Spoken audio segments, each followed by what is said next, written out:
Saludos, mis queridos hermanos, bienvenidos. Estamos ya listos para escuchar otro testimonio muy bueno, pero antes de escucharlo, quiero invitarte y decirte que si tú tienes un testimonio, Dios hizo algo en tu vida, pues no lo dudes en compartirlo con nosotros, ya que lo vamos a editar, a grabar y lo vamos a dar a conocer a miles de personas que van a escuchar lo que Dios hizo en tu vida.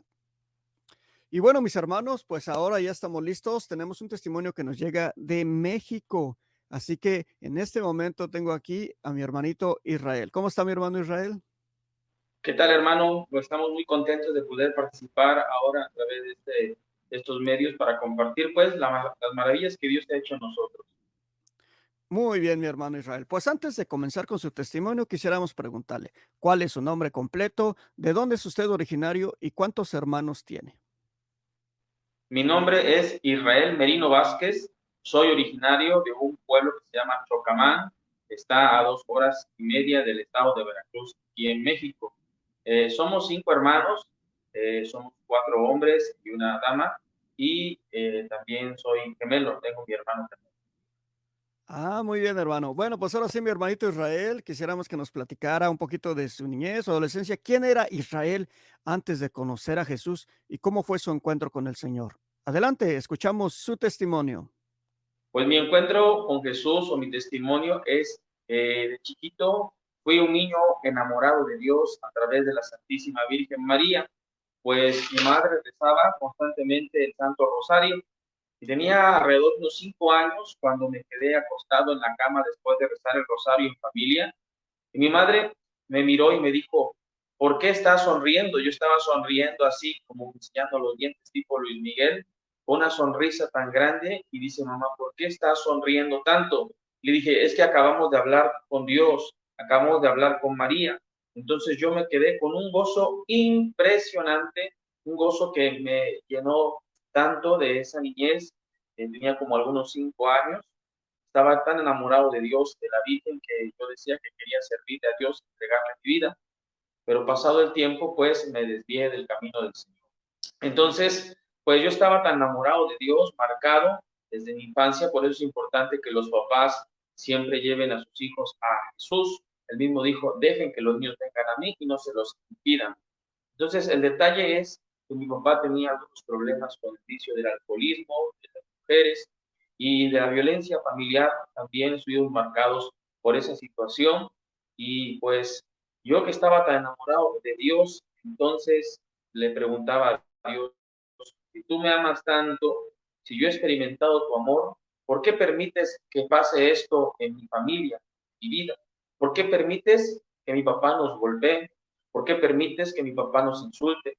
¿Por qué, si tú eres un Dios amoroso, permites que mi padre golpee a mi madre y la tenga con la pistola, muchas veces tratando de matarla, que teníamos que ponernos nosotros al frente para que mi papá no le hiciera daño? ¿Por qué permites todo eso? Porque el niño cuestiona, el niño razona, y ese niño entonces comenzó, sin darse cuenta, ahora a tener, sí, un gran amor a Dios, pero también a resentirse con Dios, a alejarse de Dios, a enfriarse. Yo recuerdo que iba a la Santa Misa, a la Santa Eucaristía Dominical, y al rezar, al cantar el Gloria, mi piel se ponía eriza, sentía la unción, la presencia de Dios. Pero estaba esa parte que marcó mi vida. Mi padre, con su alcoholismo, la violencia, uno de mis hermanos tuvo que irse de la casa, estuvo desaparecido, incluso salió en la radio, en la televisión, lo buscaron por lo mismo de que no soportó tanto dolor, tantos traumas, tantos complejos, tanta esa situación tan tremenda que nos marcó. Y entonces, con el tiempo, me alejé de Dios. Cuando fui creciendo, adolescente, pues en la secundaria era yo el chico problema. Llegué alrededor de 5 extraordinarios. Nos conocían a mí y a mi hermano, el cuate, el gemelo, por los que golpeaban, por los que siempre estaban involucrados en los problemas, rompiendo la barda, rompiendo las bancas. Y los maestros ya se habían dado cuenta que todo eso era porque en la familia había pues problemas de esta magnitud, estos problemas. Entonces yo me alejé desde la adolescencia. Comencé a probar el alcohol, el cigarro. Cuando fui creciendo, pues también llegué a probar la marihuana, eh, la cocaína, la piedra. y me alejé totalmente de Dios. Sin embargo, ahí estaba esa marca, ese estigma, ese deseo de Dios, como dice el catecismo de la iglesia. El deseo de Dios está escrito en el corazón del ser humano. Entonces yo anhelaba todo eso, pero en el fondo, en lugar de llenar ese vacío y calmar mi dolor con Dios, pues me alejé del Señor, me refugié. Era una persona que tenía 4 novias al mismo tiempo, que estaba en drogas.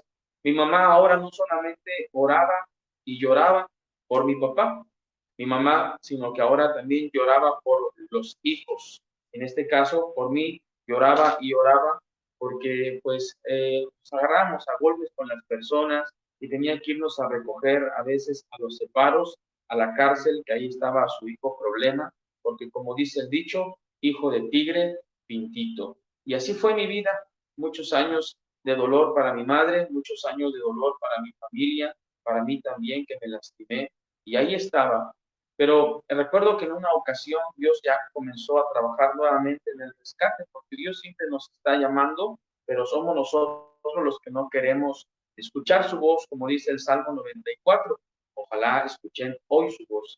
Entonces, de chiquito estaba muy enamorado de Dios, de la Virgen, de fe, pero en una ocasión, cuando ya era joven, mi madre y mi tía, la más grande, que es como mi abuelita, estaban rezando el Santo Rosario.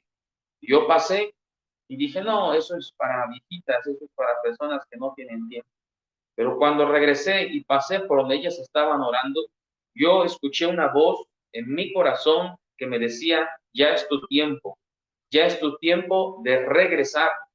Y desde ese día me encerré en mi cuarto a rezar el Santo Rosario de rodillas todos los días. Y desde ese día hice mi examen de conciencia, pues tenía muchos años que no me confesaba, me fui a confesar y iba a las misas todos los días. Mi párroco se dio cuenta cómo es que un joven está en medio de puras viejitas que van a misa diaria, ¿qué hace él aquí? Entonces comenzó a ver en mí un deseo de conversión, que Dios estaba en ese momento actuando, y comencé a tener una serie de cambios. También una de las cosas que quiero compartir con ustedes es que cuando era un niño y estaba yo apenas aprendiendo a leer, me habían dicho que Dios hablaba a través de la Sagrada Escritura, porque así se dice, ¿no? Que Dios nos habla a través de su bendita palabra. La primera vez que yo abrí la Biblia, era una Biblia ya despastada, viejita de mi abuelito. Al abrirla encontré aquel pasaje de Lucas capítulo 1, versículo 76, que dice, y tú, niño, te llamarás profeta del Altísimo, porque irás delante del Señor anunciando a su pueblo la salvación y el perdón de sus pecados. Este pasaje, pues sin duda alguna, habla de San Juan Bautista, aquella voz que clama en el desierto, que preparó el camino del Señor. Entonces, yo en mi inocencia como niño, creí profundamente lo que decían, que Dios habla a través de la Sagrada Escritura. Y al abrirla, yo era un niño, la gente me decía, niño, y la primera vez que abrí la Escritura, el pasaje decía, y tú, niño, te llamarás profeta del Altísimo.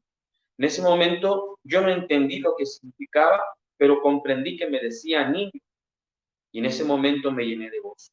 Pero regresando al punto es que me desvié, y cuando mi madre y mi tía estaban rezando el rosario, yo también comencé a rezarlo en privado todos los días el rosario, todos los días comencé a ir a misa, me confesaba con frecuencia y también comencé a leer este maravilloso libro, las Sagradas Escrituras.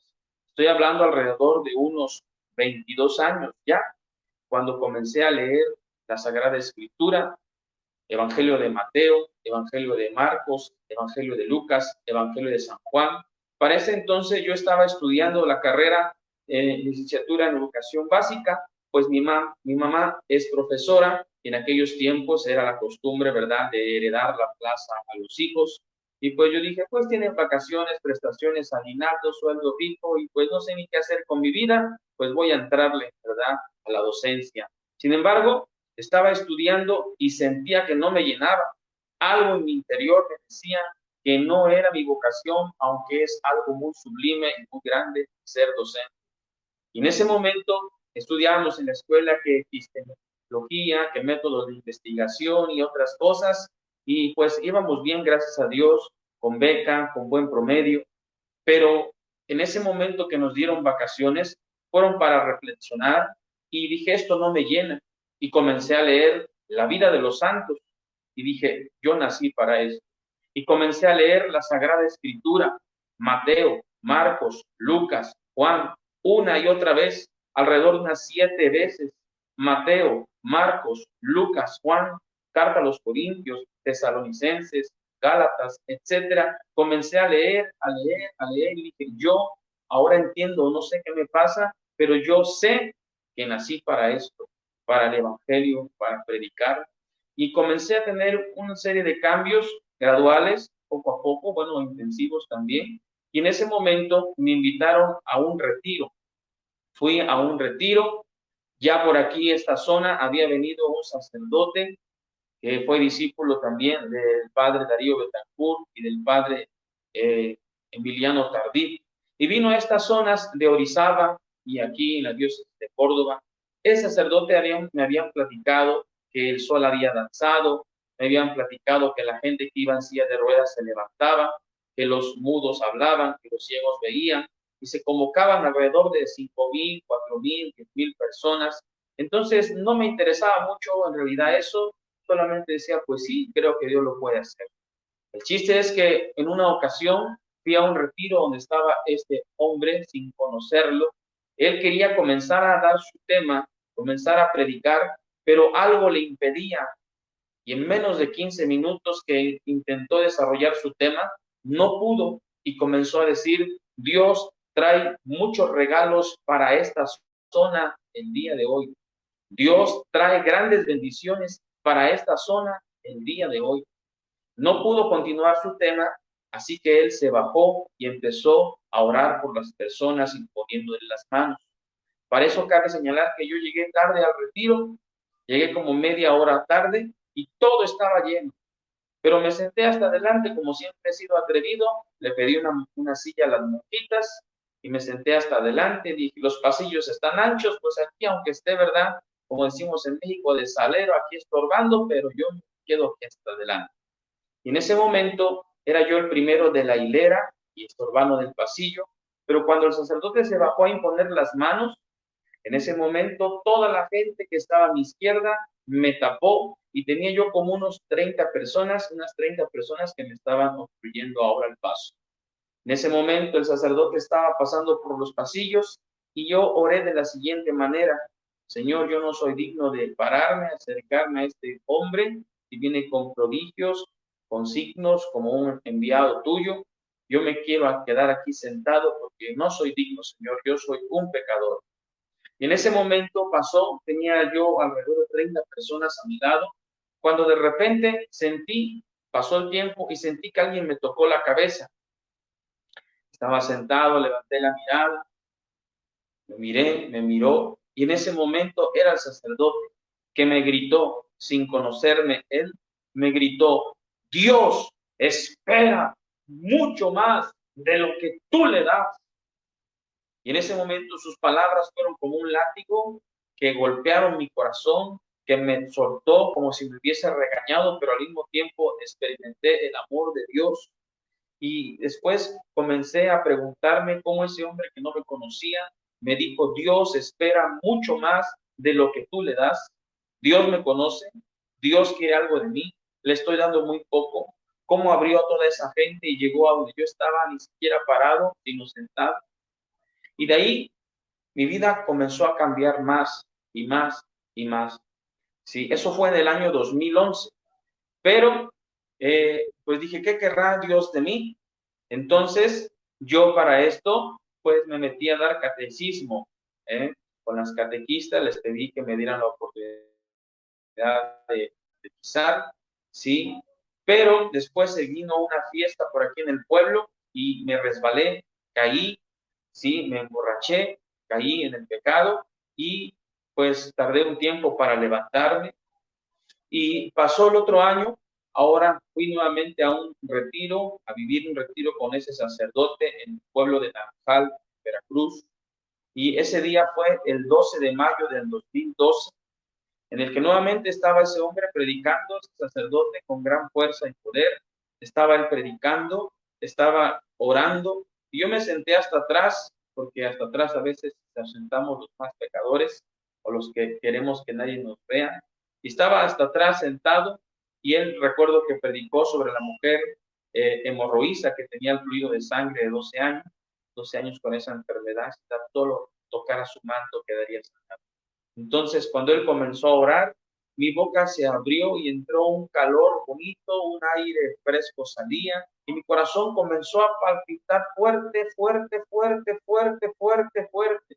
Mi mamá me decía, hijo, ya cálmate. Y digo, mamá, es que tú no sabes lo que yo estoy experimentando. Para eso el sacerdote después nos platicó que cuando él fue a las apariciones allá en Medjugorje, a la Reina de la Paz, la Virgen Reina de la Paz, que una de las videntes le dijo, usted es predicador, y la Madonna, la Virgen, dice que donde quiera que usted esté, que donde quiera que usted esté predicando, ella va a estar siempre con usted. Para eso entonces yo creo profundamente que en ese momento la Santísima Virgen tomó mi corazón, abrazó mi vida, abrazó mi alma, y que aquella oración que yo le decía siempre a Dios, ¿por qué si eres bueno permites que mi padre casi mate a mi madre? ¿Por qué si eres bueno permites que haya tanto dolor, que nuestro papá nos golpee como si fuéramos sus enemigos, ni siquiera con chancla o cinturón, sino a golpes? ¿Por qué? Y le reclamaba a Dios, pero después de reclamarle en mi oración, yo le decía, dame un abrazo y un abrazo tuyo, el único que pido, y te voy a perdonar. Esa era mi oración. Pues en ese retiro yo sentí el abrazo de Dios, experimenté el abrazo de Dios, y creo que fue por la intercesión de la Santísima Virgen María. Pues para nosotros aquí en México el día 12 es un día mariano, fue el día 12. Fue también en el mes de mayo, el mes de María, y fue en el año 2012, en el año de la fe, ¿sí? Entonces, desde ese momento yo me fui con aquel sacerdote para prepararme, porque le expliqué que sentía un fuerte llamado a predicar la palabra de Dios. Han pasado, en este 12 de mayo voy a hacer ya 11 años, más de 10 años han pasado, están transcurriendo, del cual esto no fue una emoción, porque una emoción no puede durar tanto tiempo, fue la unción, fue la presencia de Dios, así como la Santísima Virgen María visitó a su prima Santa Isabel y el niño saltó de gozo, así mi corazón saltó de gozo y llevamos este tiempo pues dedicando y consagrando más que nada nuestra vida al servicio de Dios. Mucha gente de mi pueblo, imprudentemente, que me conocía, sí, dicen que en el pueblo todos nos conocemos. Mucha gente que iba caminando yo por la banqueta se habían enterado de que mi vida había cambiado radicalmente. Mucha gente me preguntaba, ¿qué te pasó? ¿Qué estás loco? ¿Cómo comprendes meterte a las cosas de Dios si tú no tienes cara para ponerte ahí, para pararte ahí? Nosotros te conocemos y sabemos quién eres y de qué pata cojeas.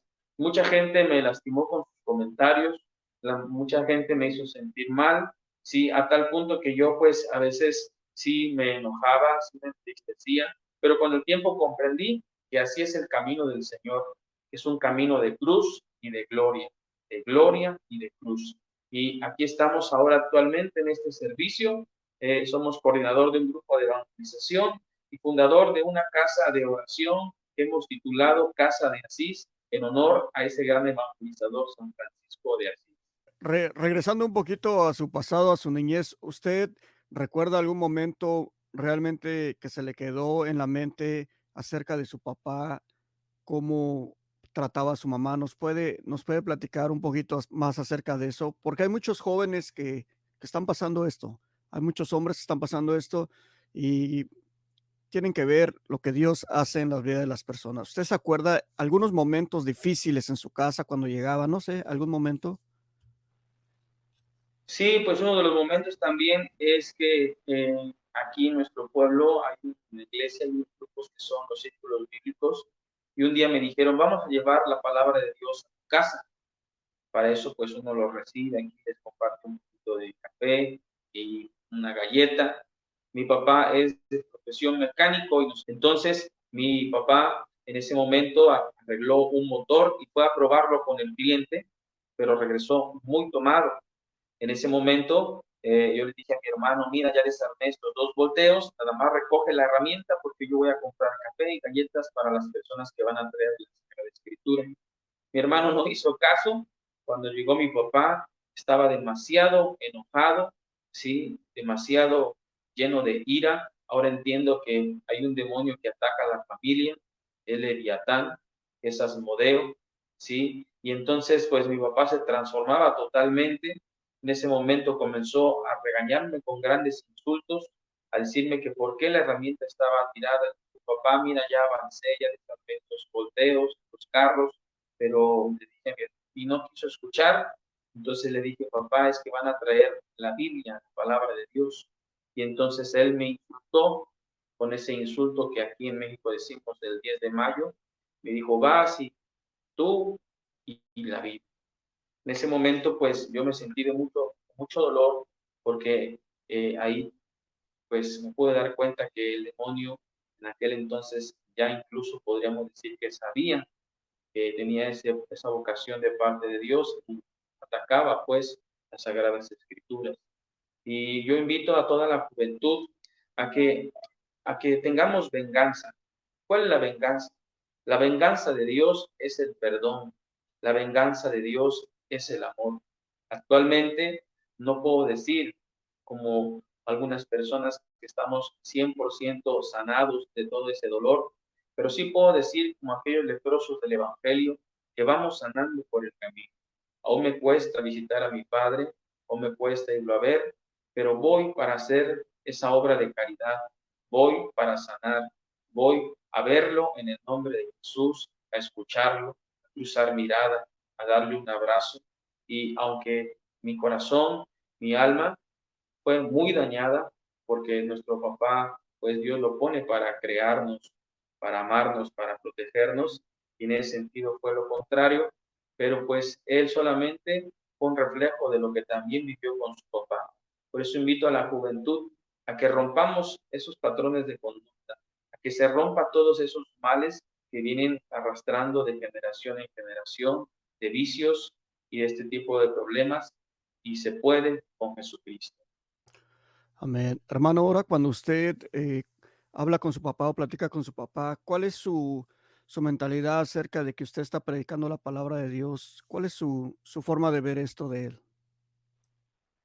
Bueno, pues mi papá está muy contento, ¿verdad? Está contento de que nosotros ahora estemos en esta trinchera. Al principio, la mayoría de los familiares no comprenden cómo es que un laico o una persona pueda consagrar también su vida al 100% en este servicio de la evangelización y andar por aquí, por allá, en Oaxaca, en Veracruz, en Puebla, misionando, evangelizando. Al principio como que no comprenden, ¿verdad? Pero después se van llenando de satisfacción y de orgullo de que uno esté en este camino. Una de las citas vocacionales es en Jeremías capítulo 1, que dice que Dios llamó a este joven a predicar, a anunciar, pero él dijo, Señor, ¿cómo voy a ir yo, puesto que soy un joven? Y Dios le dijo, no te excuses, no tengas miedo, yo pongo mis palabras en tu boca. Es más, en este momento hago de ti una muralla de hierro, una fortaleza, y por tus palabras vas a arrancar, vas a derribar, vas a construir, vas a edificar. Entonces, esa es la clave. El Papa Juan Pablo II también dijo esto: no tengan miedo. ¿Y qué quiere decir? Que si tenemos miedo hay que vencerlo, hay que esforzarnos porque se puede. Y no hay mejor época de nuestra vida que la juventud para entregarle al Señor todo nuestro potencial, todas nuestras cualidades, nuestras virtudes y también nuestros defectos, porque el Señor sabe transformar lo malo en bueno y Él sabe hacer todas las cosas nuevas, mejor y siempre. Amén. Una última cosa que se me andaba olvidando, hermano. Ahora que usted anda de misionero y anda en diferentes lugares, platíquenos solamente una o dos cosas que le ha impresionado, que Dios lo ha dejado con la boca abierta y que ha visto en sus misiones. Bueno, yo recuerdo que la primera vez que yo tenía muchas ganas de predicar, muchísimas ganas, fue precisamente después de ver mi encuentro, unos cuantos meses, ¿sí? Allá en Guadalajara, en una parte que se llama Tula, hay un retiro que es de encierro, que hacen 3 días, le llaman el misionero, y allí primero es para mujeres, como 80 mujeres en encierro, y la siguiente semana para hombres. En ese caso, yo tenía muchísimas ganas ya de predicar, pero pues quien estaba coordinando me dijo, no, todavía no, estás muy novato. Y entonces, pues yo me fui muy triste a dormir temprano, como a las 9 de la noche estaba yo durmiendo, pero a la siguiente hora, o a las 10, fueron a moverme, despertarme y me dijeron, ¿sabes qué? Siempre sí vas a predicar, sí vas a compartir, porque el padre que iba a dar los temas se enfermó, de todo se vale Dios. Y entonces yo me puse muy contento, sí, ya había estudiado los temas, repasado, la mañana pues ahí estaba presente predicando, a mí siempre me ha gustado predicar y también cantar. Entonces yo di el primer tema, el querigma, el amor de Dios, luego el pecado, el tercer tema, salvación. Jesús había como unas 80 mujeres ahí congregadas, ahí reunidas, y en ese momento, pues yo solamente después de predicar, oraba y cerraba mis ojos, me concentraba en la oración. A mí me sorprendió tanto, tanto, tanto, porque cuando abrí mis ojos yo no entendía muchas cosas y vi que unas estaban llorando, que otras estaban de rodillas, que otras estaban, decía yo, desmayadas, ni sabía de ese tipo de dones o manifestaciones de descanso del Espíritu. Y yo me sorprendí, dije, ay Dios mío, ¿y ahora qué hice? Y entonces se acercaron varios así como a felicitarme, a abrazarme, y yo mejor me retiré porque me dio miedo. Y entonces fue el primer signo que Dios confirmó, número uno, que no había manera de predicar, pero el sacerdote se enfermó, fui a predicar en su lugar. Número dos, que al abrir mis ojos dije, pues es que el Señor está conmigo. Una vez más lo confirma, el Señor está conmigo porque Él me ha llamado. Sí, y esa es la mayor alegría de nosotros los servidores, en este caso usted también, hermano, que Dios nos ha llamado. ¿Cómo es posible que el Señor se haya fijado en uno? Bueno, pues es solamente una gracia. El Señor da las gracias de manera gratuita. Él sabe por qué lo hace, a quién llama, cuando quiere, porque Él es Dios.